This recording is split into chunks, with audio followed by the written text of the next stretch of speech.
meu nome é Fabiana e eu vou apresentar um trabalho da disciplina de tópicos especiais em conservação de alimentos e que tem como tema conservação de alimentos pelo uso da radiação. Essa é uma disciplina ministrada pela docente Lanamar de Almeida Carlos, do curso de Engenharia de Alimentos da Universidade Federal de São João del Rei. A irradiação de alimentos pode ser definida como um processo físico de tratamento que consiste em submeter o alimento já embalado ou a granel a doses controladas de radiação ionizante. E tem finalidades sanitárias, pode ser por finalidades sanitárias, fitossanitárias ou tecnológicas. Inclusive, é até mais interessante que o alimento esteja já embalado a fim de evitar possíveis recontaminações. Nos Estados Unidos, por volta da década de 50, as pesquisas em torno do procedimento, desse tipo de procedimento foram intensificadas. Aí, já no ano de 1963, o FDA aprovou a irradiação de trigo e farinha de trigo. Em 1964, nos Estados Unidos também, o uso foi estendido para cebola e batata a fim de evitar a germinação. Nas décadas de 80 e 90, estendeu-se para vários outros países. No Brasil, em 1977, por recomendação da OMS, da FAO e da Agência de Energia Atômica Internacional. O que vem a ser radiações ionizantes? Bem, as radiações são denominadas ionizantes quando elas produzem íons, radicais e elétrons livres na matéria que sofreu interação com elas. A ionização se deve ao fato das radiações possuírem uma alta energia e isso é suficiente para quebrar as ligações químicas ou expulsar os elétrons dos átomos após as colisões. Na indústria de alimentos, para o procedimento de conservação por irradiação, elas são mais interessantes por possuírem um bom poder de penetração, de modo que elas atuam diretamente sobre o micro-organismo. Como elas não ocasionam um aumento significativo da temperatura nos alimentos tratados, eles conservam mais as suas características sensoriais e nutritivas. Entre as radiações ionizantes, estão incluídas as radiações alfa, que têm um baixo poder de penetração, não ultrapassando nenhuma folha de papel. As radiações beta, que pode ser cortada por uma folha de alumínio. E os raios-x, que apesar de ter uma boa penetração, não tem uma eficiência baixa, por ele não poder ser focado.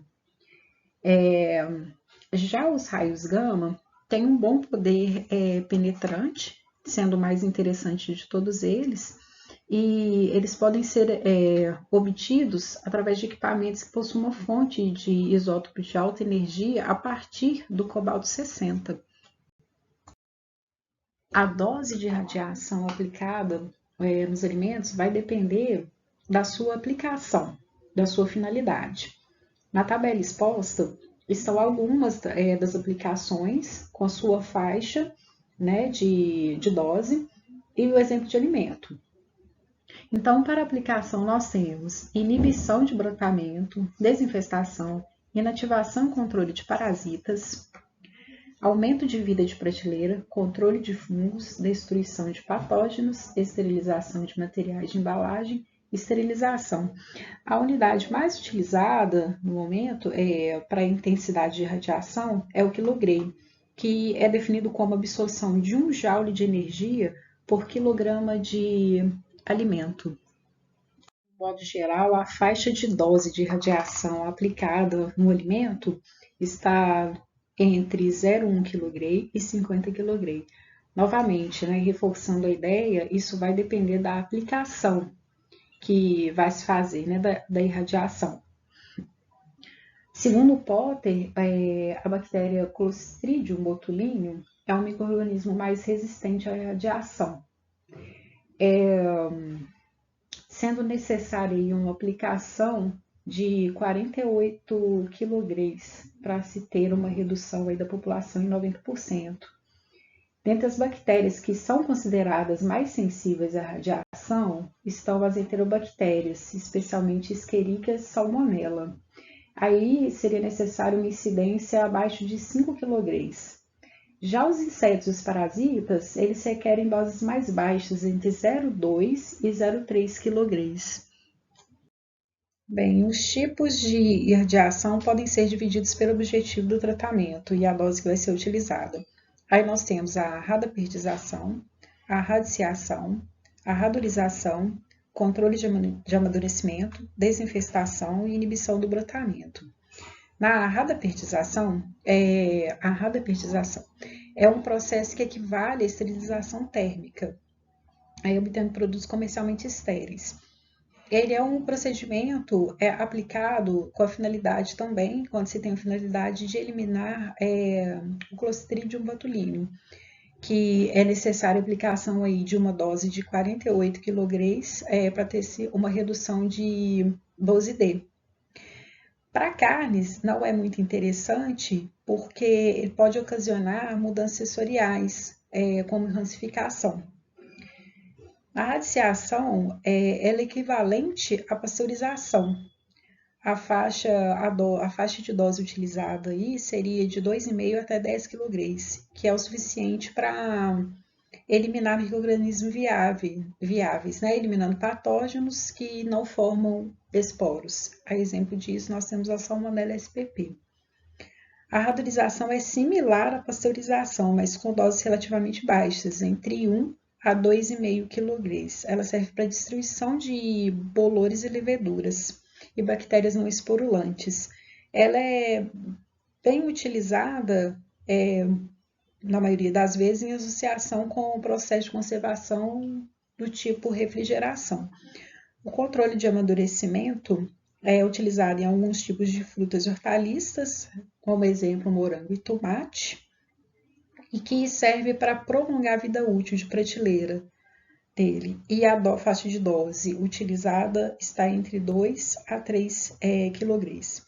A desinfestação são doses baixas, inferiores a 1 kg, que são para eliminar insetos e larvas que infestam grãos e frutas. E, por último, a inibição do brotamento, que tem sido utilizada comercialmente em batata, cebola e alho em doses baixas, por volta de 150 graus. A figura mostra aí uma planta, né, de um irradiador industrial, né, e os alimentos a serem irradiados são colocados em container e através de um monotrilho eles são conduzidos para o interior da câmara, onde recebem a dose programada de radiação gama.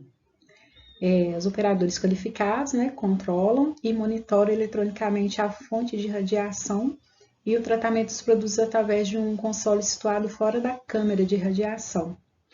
Geralmente, a fonte de radiação utilizada é o cobalto 60.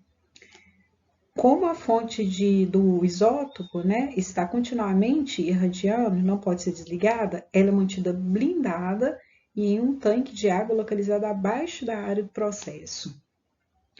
Para conduzir as operações, é necessário um operador de nível médio, um carregador em segurança de nível básico e 2 supervisores de proteção radiológica de nível superior, todos qualificados pela Comissão Nacional de Energia Nuclear.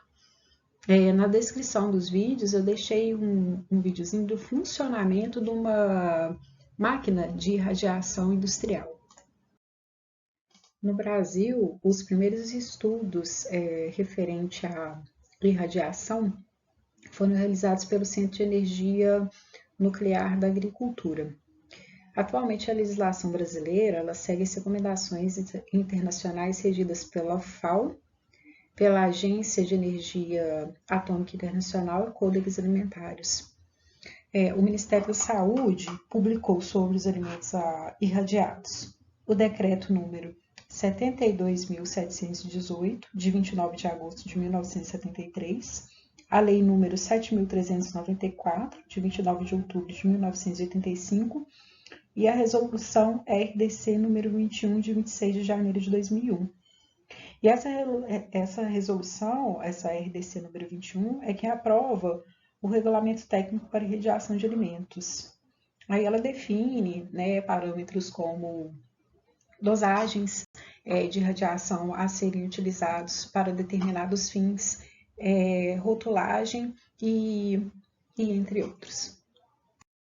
Assim como as informações nutricionais sobre aditivos, conservantes em um alimento, na rotulagem dos alimentos irradiados também deve conter um símbolo de herradura, que é indicativo de que o alimento foi tratado por irradiação, e a frase contendo alimento tratado por processo de radiação, conforme mostra a ilustração.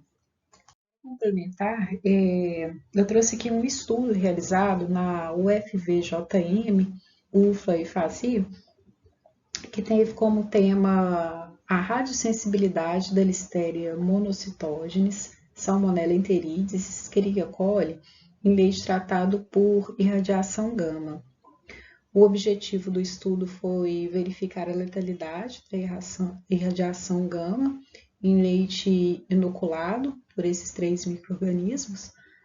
Para isso, foi inoculado em amostras esterilizadas de leite, culturas de Salmonella, Escherichia e Listeria.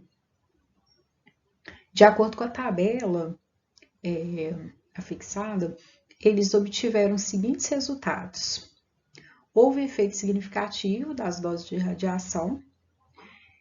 Quanto maior a dose, maior a inativação, e quanto maior a dose, menor o número de sobreviventes. Se uma dose elimina um ciclo logaritmo, o dobro eliminará 2 log de micro-organismos. A Listeria e Salmonella apresentaram contatos iniciais na ordem de 8 log e Escherichia coli na ordem de 5 log. Após a aplicação da dose de 1 kg, Listeria e Salmonella reduziram a contagem para pouco mais de 1 log e Escherichia coli para pouco mais que 2. Para tratamento por irradiação, foi verificado, concluiu-se, né, que os efeitos do micro-organismo são os mesmos para outros tratamentos térmicos, outros tratamentos químicos, que quanto maior o número de células, menor a eficácia do tratamento. E foi possível concluir, né, pelo estudo, que o tratamento por radiação gama é efetivo, né, que ele é eficaz na redução de micro-organismos contidos, né, nas amostras de leite, e que com a aplicação de uma dose de 1 kg, já foi possível reduzir a contagem de células em praticamente 90%. As vantagens de se tratar um alimento por irradiação. Redução das perdas dos alimentos pós-colheita, evita o brotamento de tubérculos, pode retardar ou mesmo interromper o processo natural de amadurecimento e deterioração, pode eliminar ou diminuir o número de micro-organismos perigosos nos alimentos, desinfestação de insetos em grãos, frutas frescas e secas, sem uso de produtos químicos, pode esterilizar completamente o alimento, o produto tratado em sua embalagem final, evitando a recontaminação, não há elevação de temperaturas durante o tratamento. Algumas desvantagens por utilizar o processo. Alto custo e tamanho do equipamento necessário ao tratamento. Ainda tem certa resistência do consumidor ao uso de alimentos irradiados, medo talvez até por falta de informação. Além disso, não é recomendado irradiar produtos com alto teor de gordura devido à probabilidade de rancificação, e nem alimentos contendo grandes quantidades de água. Nas descrições do vídeo, eu deixei um link de 2 vídeos, como curiosidade, para vocês assistirem, e deixei também o link do artigo em que eu trouxe como uma curiosidade também. Muito obrigada pela atenção.